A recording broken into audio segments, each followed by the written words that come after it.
Deylik, erkak kishi to'shakka yotib qoldi. Unga sudni tutish kerak, garshok tutish kerak. Kim buni qiladi? Kim buni qiladi? Onasimi, singlisimi? Yo'q, ayol qiladi buni. Deylik, erkak operatsiya bo'ldi va u yotgan joyda tahorat qilish kerak, boshqa qilish kerak. Oddiy narsalar olaylik, kim buni qiladi? Ona qiladimi, dadasi qiladimi, singlisi qiladi? Ayoli qiladi. Gemoroyni oldirsa, endi kechirasiz-da endi.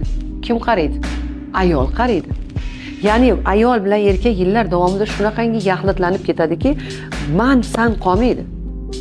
Man san qolmaydi, ular bizga aylanadi. Bu tasavvur qiling, bizga aylangan odamdan yarimi ketsa, xuddiki tanasidan yarim jonni uzib olgandek bo'ladi. Ming sir bermasa ham, ming osmondan kelsa ham, boshqa qilsa ham, baribir ichida ayolsiz erkak yasha olmaydi. Baribir huvillab qoladi, yolg'iz his qiladi, yomon his qiladi, bu ishiga ta'sir qiladi, bu sog'ligiga ta'sir qiladi, bu hamma narsaga ta'sir qiladi. Shuning uchun ayol bu erkakni uyi qo'rg'on bo'lsa, ayol ichidagi chirog'i.